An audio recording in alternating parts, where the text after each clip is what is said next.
ਕਰਾਣੀ ਜਾਂ ਸ਼ਾਇਦ ਮੈਂ ਕਹਾਂ ਉਹਦੇ ਕੋਲ ਸੀ ਮੈਂ ਉਹਨੇ ਉਹਦਾ ਕਮਰਾ ਦੁਖਾ ਲਿਆ ਹੈ ਨਹੀਂ ਇਹ ਅੱਛੀ ਨੋਰਵੀਜਨ ਲੱਕੜੀ ਉਹਨੇ ਕਿਆ ਰਹਿਣਾ ਤਾਂ ਮੈਂ ਜਾ ਜਿੱਥੇ ਵੀ ਤੇਰੀ ਮਰਜ਼ੀ ਮੈਂ ਆਲੇ ਦੁਆਲੇ ਦੇਖਿਆ ਕੋਈ ਉੱਥੇ ਕੁਰਸੀ ਨਹੀਂ ਸੀ ਮੈਂ ਦੂਰੀ ਤੇ ਬਹਿ ਗਿਆ ਸਮਾਂ ਸੋਚ ਕੇ ਉਹਦੀ ਸ਼ਰਾਬ ਪੀ ਕੇ ਅਸੀਂ 2 ਵਜੇ ਤੱਕ ਗੱਲਾਂ ਕੀਤੀਆਂ ਫੇ ਉਹਨੇ ਕਿਹਾ ਸੌਣ ਦਾ ਸਮਾਂ ਹੋ ਗਿਆ Ramón Lobo, buenos días. Muy buenos días, ¿qué haces en Washington todavía? ¿Qué pasa? ¿Tú tampoco me crees? No, yo creo que mandaste una foto de nieve, pero no hay ninguna prueba de nevadas en Washington y creo que la foto es del año pasado, ¿no? Seguro, seguro. Te Oye, hemos tú también pillado, vas te al hemos gimnasio, pillado. yo te creo cuando lo dices. Bueno, yo no voy al gimnasio, se convirtió en un campo de concentración. Yo ahí ya no piso. Oye, tú eres de los que te encuentras en los grupos de edad de jubilados o parados, entonces te llama el CIS solamente a vosotros. A mí el CIS no me ha llamado nunca, pero vamos, el día que me llame se va a enterar. Ahí vas a contar lo que sabes, ¿no? Hombre. ਫੇਰ ਮੈਂ ਅੱਗ ਜਗਾਈ ਹੈ ਨੀ ਇਹ ਅੱਛੀ ਨੋਰਵੀਜਨ ਲੱਕੜੀ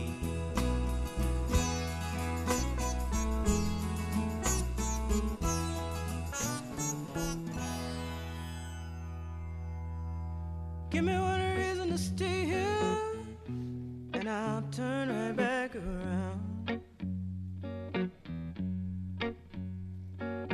Give me one reason to stay here and I'll turn right back around.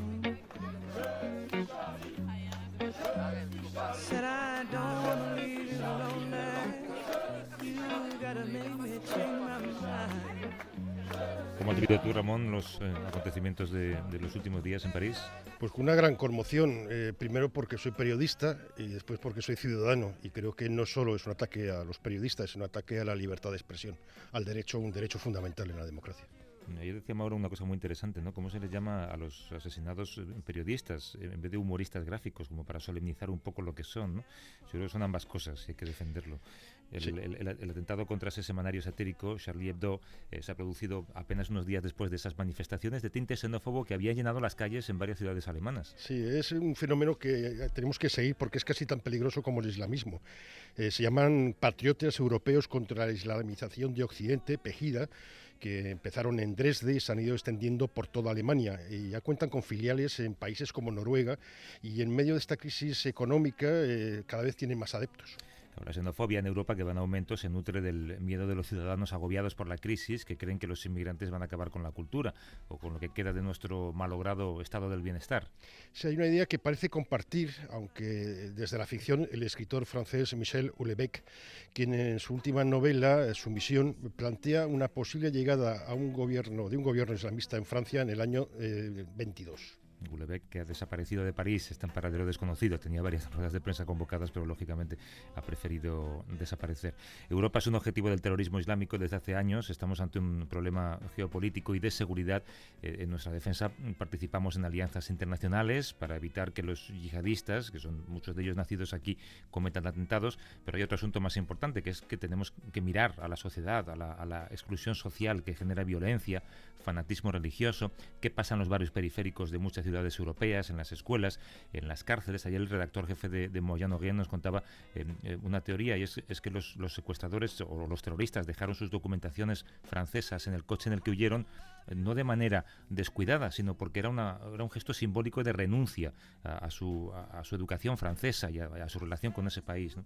Nosotros no sabemos mucho del mundo del Islam, no sabemos casi nada de ningún mundo excepto el cristiano. Yo creo que eso es un problema de nuestra educación.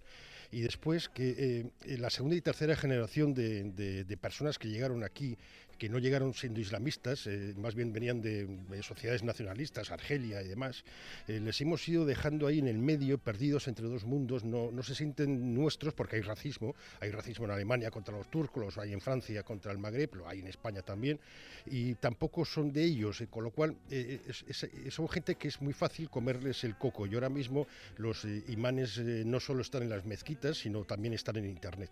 Claro. Los autores del atentado contra el semanario Charlie Hebdo, nacidos en París, son un ejemplo de ese fracaso de integración. Suelen ser chavales, muchos de ellos menores de edad, introvertidos, bastante influenciables, que encuentran una identidad a través de la religión. De repente, pues la yihad les convierte en gente importante, o así lo creen ellos, ¿no? Reniegan de la cultura occidental, pero están inmersos en esa cultura y carecen de valores, se adhieren, por tanto, a esa interpretación extremista del Islam. Vamos a irnos hasta París. Ahí está nuestro compañero y, sin embargo, amigo del país, Guillermo Altares. ¿Cómo estás, Willy? Buenos días. Hola, ¿qué tal? Buenos días a los dos. Bonjour. ¿Qué ambiente se respira ahora mismo, horas antes de esa manifestación, Guillermo? Hay una expectación gigantesca. Es que solo entre los policías, que son 2.200, y los jefes de Estado, que son 50, ya sería una pequeña manifestación. Y se habla de cientos de miles de personas. París está rara. Digamos, hay una profunda tristeza, un temor, casi certeza, que esto puede volver a repetirse. El segundo atentado, digamos, el atentado puramente antisemita, también es un nuevo atentado contra la comunidad judía, que son 500, 600.000 personas, es la mayor comunidad judía de Europa. Realmente es algo que parecía que todo el mundo pensaba que iba a haber un atentado yihadista y no se habla de otra cosa desde hace, yo diría que casi un año, pero cuando ha ocurrido y ha ocurrido de esta forma y contra Charlie Hebdo, no sé qué, yo creo que la gente está muchísimo más impresionada y mucho más desarmada de lo que pensaban que iban a estar. ¿Tú crees que Charlie Hebdo ha puesto los muertos y ahora la ultraderecha de Le Pen va a recoger los votos? No lo sé. Sí, es muy posible que sí. Antes decías lo que estaba pasando en Alemania y evidentemente hay fuerzas muy siniestras que saben aprovechar la islamofobia, cuando la inmensa mayoría de la población, también Francia es el país con más musulmanes de Europa, con mayor población musulmana de Europa, la inmensa mayoría de la población musulmana tiene un rechazo profundo por lo que ha pasado. Ayer, por ejemplo, hablé con varios imanes en el lugar de... Uno de ellos, un imán del ejército francés.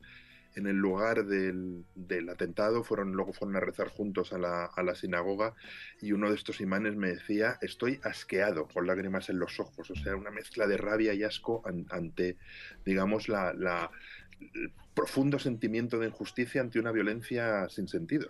Además, Javier, exigimos a la comunidad musulmana que se pronuncie. Nadie exigió a la comunidad cristiana que se pronunciara tras los asesinatos aquellos de Utoya, que era un blanco católico. Es decir, también esta exigencia es un poco racista, ¿no? Sí, y además he visto, Guillermo, habéis enviado a un redactor en El País, lo he visto en vuestra edición de hoy, al edificio en el que vivía uno de los terroristas junto con su mujer, y es curioso cómo todos los vecinos decían que era un hombre normal. Yo creo que los suburbios de Francia están llenos de esos hombres normales, ¿no? Sí, los suburbios de Francia son un mundo muy, muy extraño, muy cercano. Hay algunos suburbios, por ejemplo, La Courneuve, el que se para cuando uno coge el tren para venir del aeropuerto al centro, se pasa por ahí. Y es un mundo del que realmente sabemos muy pocos, de edificios altísimos en los que muchas veces están rotos los ascensores, con malas comunicaciones con el centro. Y ahí, lo que decíais antes, el islamismo radical ha sido muy listo. Se ha infiltrado allí ya desde los tiempos de la guerra de Afganistán y desde el 11S, o sea, lleva mucho tiempo metido ahí. Y claro, a muchos de estos jóvenes totalmente perdidos de las banlieues, una manera de ganarlos es a través de vente conmigo, serás importante, que es lo que has dicho tú antes, Javier. Ahí, claro, todo eso plantea también un tema del que se está hablando mucho ahora en Francia, que es ¿ha habido o no un fallo garrafal en los servicios secretos? El propio primer ministro Valls dijo: hay 16 muertos, ha habido un fallo. O sea, estos tipos estaban en cierta medida, desde luego no es que estuviesen en el radar, es que estaban en el centro del radar. Pero claro, ¿cómo han podido organizar esta operación, hacerse con Kalashnikov, con armas de guerra? No era fácil saber dónde estaba Charlie Hebdo, coordinarse entre ellos, verse entre ellos. Claro, ahí hay muchas preguntas que son muy difíciles de responder y que tal vez nunca lo sepamos, porque tampoco se puede seguir a todo el mundo, claro. Alguien decía aquí en Estados Unidos que sorprende mucho eso, ¿no? Conseguir un arma en este país es relativamente fácil, conseguirla en Francia, pues igual que en España, sobre todo un arma de ese calibre, debe ser bastante más complicado, eso habrá que investigarlo. Guillermo Altares, desde París, un abrazo fuerte, hasta luego. Muchas gracias. Un abrazo fuerte a los dos. Chao.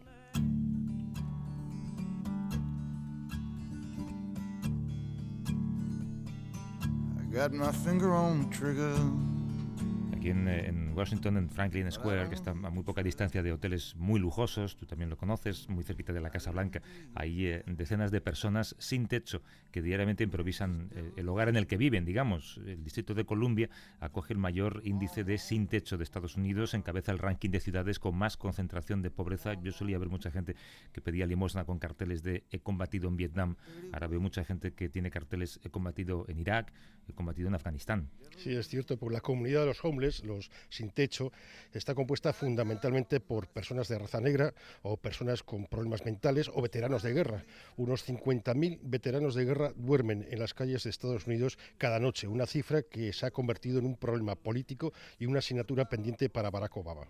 Esos excombatientes suponen el 12% del total de personas adultas sin hogar, el 20% de la población masculina de este país, un 50% padece enfermedades mentales serias y un 70% tiene problemas de alcohol o de drogas. Sobra decir que la mayoría de ellos son de minorías, negros o hispanos. El otro día escuché, yo creo que es un dato que nos debe hacer pensar a todos, que el 1% de la población total de este país ha combatido en algún momento en las guerras de Irak o de Afganistán. Ramón, ¿qué estados son los más afectados por los datos que tenemos? Pues los datos hablan de California, Texas, Nueva York y Florida. Estos cuatro aglutinan más de la mitad de los excombatientes que están afectados por este problema. Las guerras de Afganistán e Irak, como decías, han tenido un efecto claro. Actualmente se estima en 1,4 millones de exsoldados que corren el riesgo de quedarse sin casa, y además el número de suicidios en este colectivo se ha ido disparando. El Estado da atención sanitaria a unos 150.000 veteranos, y también fue muy criticada, no sé si recuerdas las críticas al Walter Reed, y las ayudas económicas afectan a unas 40.000 personas. Nuestra compañera Beatriz Nogal ha conseguido hablar con uno de esos veteranos. Se llama Héctor Barajas, nació hace 37 años en Zacatecas. Es ex paracaidista del Ejército de Estados Unidos de 1995 a 2001. Al dejar el servicio se metió en el mundo de la delincuencia, acabó siendo deportado por estar involucrado en un asesinato. Actualmente vive en un albergue para militares deportados en Tijuana, que está al lado de San Diego, pero al otro lado de la frontera de Estados Unidos. Este es su testimonio.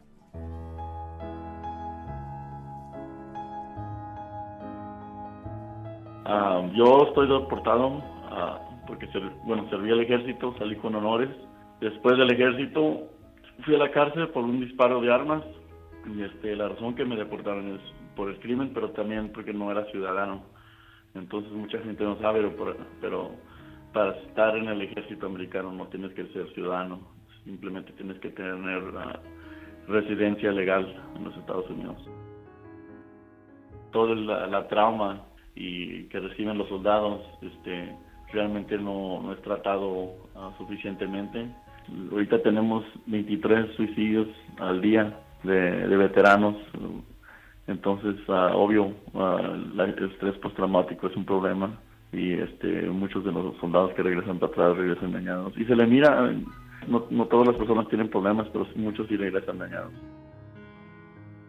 El alcoholismo o la droga, a veces para quitar esos síntomas o esas memorias que regresan, entonces lo que pasa es que cuando salen cometen crímenes y luego los deportan. Entonces el trauma de mirar a un amigo que se muera, entonces obvio te trae pesadillas y te queda dañado por el resto de tu vida. Lo que sí tengo es mucha ansiedad. Cuando te metes al ejército estás en una alerta de que si vamos a ir a guerra, también te enseñan a ser un soldado que vas a matar. Tu trabajo es de 24/7, 24/7 de ser una persona que va a matar, eso no lo puedes parar como un switch de un día al otro. Curioso, Ramón, de este testimonio, lo abiertas que están las puertas para entrar en el ejército, ¿verdad? Y lo fácil que es luego deportar a alguien en cuanto comete un delito. Yo conocí a un boliviano que con 18 años se fue de Bolivia haciendo autostop, trabajando para camioneros para ir haciendo el recorrido. Estuvo 6 meses hasta llegar a Estados Unidos y estaba a punto de conseguir la nacionalidad americana después de servir en el ejército de Irak. ¿Es posible recuperar una vida normal después de vivir otra vida al límite? Se lo preguntamos a Alfredo Guijarro, que es socio fundador de la Sociedad Española de Psicología Aplicada a Desastres, Urgencias y Emergencias. ¿Cómo estás, Alfredo? Buenos días. Buenos días. Buenos días. Le traslado esa pregunta. ¿Pueden reincorporarse totalmente a una vida normal? Naturalmente que se pueden incorporar, lo que pasa es que obviamente tiene que haber un periodo de readaptación, un periodo de vuelta, pues de que salir de una tensión emocional continuada a llevar una vida más normalizada. En los datos estos que apuntáis, sí que quería hacer un par de indicaciones, y es que si miramos la tasa de desempleo, que en el mismo segmento de edad, entre 25 y 35 años, en el año de 2008 era del 18% de la población general, en los excombatientes era del 30%. Yo creo que, siendo el estrés postraumático, como nos ha dicho el anterior interviniente, uno de los problemas que suelen acarrearse después de una intervención o de estar en una zona de conflicto, en el caso de las personas sin techos, el componente, sin quitar el estrés traumático, es más el desempleo. El mismo presidente Barack Obama, en una gira que hizo por California, dijo: les pedimos que lucharan, se sacrificaran y arriesgaran la vida por su país, y que lo último que tendrían que hacer es pelear por un puesto de trabajo cuando regresasen. No aquí, no en los Estados Unidos. Sin embargo, es gente que normalmente no tiene una buena preparación, está en un periodo quitado del mercado laboral y tiene que reincorporarse. Yeah. Hay proyectos como el del reverendo Barry Washington, que está en Carolina del Norte, que se llama Homes for Heroes, hogares para héroes, que lo que hacen es, de casas deshabitadas, de alguna forma las rehabilitan, y las rehabilitan con excombatientes sin techo para excombatientes sin techo. Es decir, hay formas de recuperar. No quitando el estrés postraumático, yo creo que aquí es un problema más de integración laboral. Pero Alfredo, cuando tú has estado en una zona de combate y tu vida es sobrevivir, matar o sobrevivir, el proceso de vuelta es complicado, porque los heridos, que también se han quejado de falta de atención, es visible las heridas físicas, pero las heridas mentales son más complicadas. ¿Cómo haces ese switch que decía el soldado, de pasar de una vida de acción a una vida de paz? ¿Cómo te incorporas a tu propia familia? El problema de la reincorporación hay que trabajarlo antes de ir. Es decir, hay que hacer una buena selección de la gente que va a zona de operaciones, hay que prepararlo antes de ir a la zona de operaciones, hay que hacer un buen seguimiento en la zona de operaciones, ver quién se te puede, de alguna forma, dar alguna sintomatología de estrés agudo, porque inicialmente es estrés agudo. El estrés postraumático es cuando pasa de los 30 días, a partir de los 30 días ya, si se dan la sintomatología, es cuando denominamos estrés postraumático. Y después hay que preparar tanto al grupo social, es decir, a la familia, a los amigos, a todo el entorno social, como al excombatiente, para volver a entrar dentro de la sociedad, para volver a jugar dentro de la sociedad. Es decir, la preparación para volver hay que hacerla antes de salir. Tenemos que dejarlo aquí. Alfredo Guijarro, que es socio fundador de la Sociedad Española de Psicología Aplicada a Desastres, a Urgencias y Emergencias. Gracias, Alfredo. Un abrazo. Un abrazo, hasta luego. Y Ramón, por cierto, hoy hay un aniversario, no sé si lo has visto. Sí, 13 Haití. años desde que se montó Guantánamo. Sí, bueno, y mañana Haití, 12 años. 12 años, estamos, sí, de hecho ahora hablamos con Nicolás Nueve. Sí. Está por allí. Un abrazo, Ramón, te Bueno, veo. salvo incidencias de última hora en el tiempo. Que no nieve más y renueva las fotos, porque la que mandaste tenía la fecha del año pasado. Venga, un abrazo.